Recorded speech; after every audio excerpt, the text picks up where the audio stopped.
අනාගතයේ අද ඉන්න තත්ත්වයට වඩා ඉහළ තත්ත්වයක ස්ථාවර වෙලා ඉන්න නම් මේ ආයෝජනය කරන්න සිද්ධ වෙනවා යාට.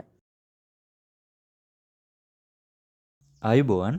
අද මම මේ වීඩියෝ එකෙන් වෙනස් දෙයක් කතා කරන්න සහ පොඩි වෙනසක් කරන්න හිතුවා. මේ channel එක ආරම්භ කිරීමේ අරමුණ උනේ ආයෝජන මාර්ග ගැන අවබෝධයක් ලබා දෙන එක. ප්‍රධාන වශයෙන් මේකදී අපි කරේ කොටස් වෙළඳපොළ ආයෝජනය ගැන කතා කරන එක. ඒකෙදී අපි මේ තාක් දැනට මේ කොටස් වෙළඳපොළ ආයෝජනයට මුලින් ඉඳලා සම්බන්ධ වෙන කෙනෙකුට මේක කරගෙන යන්නේ කොහොමද කියලා යම්කිසි අවබෝධයක් ගන්න පුළුවන් දේවල් ටිකක් කතා කරලා තියෙනවා. ඉතින් මේ කොටස් වෙළඳපොලේ හරි වෙනත් ආයෝජන මාර්ගයක හරි ආයෝජනයක් කරන්න ඕන ඇයි සහ ඒකේ කරන එකේ වැදගත්කම මොකක්ද කියන දේ ගොඩක් දෙනෙක්ට අදහසක් නැහැ සහ ඒ අදහසක් ලැබෙන්න තියෙන මාර්ග අඩුයි. මොකද අපේ අධ්‍යාපන ක්‍රමයේත් මේක කිසිම වෙලාවක මේ මූල්‍ය සාක්ෂරතාවය ගැන කියලා දෙන්නේ නැති නිසා. ඉතින් කෙනෙක්ට මේක තේරුම් ගන්න පුළුවන් වෙන්නේ ගොඩක් කාලයක් ගිහිල්ලා සමහර විට මූල්‍ය අර්බුදවල ගිලිලා මේකෙන් ගොඩ එන්න කාලයක් නැති වෙලා වෙන්න පුළුවන් මේක තේරුම් ගන්න පුළුවන් වෙන්නේ.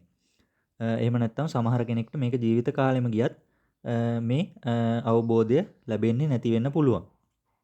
ජාත්‍යන්තර වශයෙන් ලියවුණු මේ සම්බන්ධ ලියවුණු පොත්පත් වලින් තමයි මේක ගැන හොඳටම අධ්‍යයනය කරන්න පුළුවන්කම තියෙන්නේ.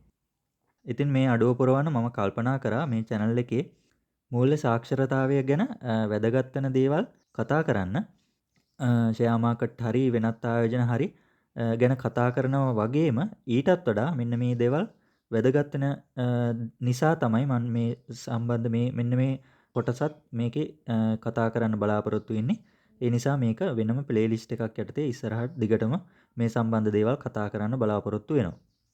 ඔයාට අනාගතයේ අද ඉන්න තත්ත්වයට වඩා ඉහළ තත්ත්වයක ස්ථාවර වෙලා ඉන්න නම් මේ ආයෝජනය කරන්න සිද්ධ වෙනවා. අපි මේ වගේ හිතමු. කෙනෙක්ට ලැබෙනවා තමන්ගේ මාසික වැටුප විදියට රුපියල් ලක්ෂ 5ක්. එහෙම නැත්නම් තවත් අපි පුද්ගලයෙක් ගනිමු. ඒ පුද්ගලයාට රුපියල් කෝටියක විතර ලොතරැයි දුනුමක් ඇදෙනවා. ඉතින් මෙන්න මේ අය ධනවත්ද? බැලු මැල්බට පේන්නේ මේ මාසෙට ලක්ෂ 5ක් විතර ගන්න පඩියක් ගන්න කෙනා සහ මේ වගේ ලොකු ලොතරැයි දිනුමක් ලැබුණු කෙනා ධනවත් කියලා. ඒත් හිතන්න මම අර කිව්ව මාසික වැටුප රුපියල් ලක්ෂ 5ක් හම්බෙන කෙනාට ඊළඟ මාසේ රැකියාව නැති වුණොත් එහෙම මොකද වෙන්නේ?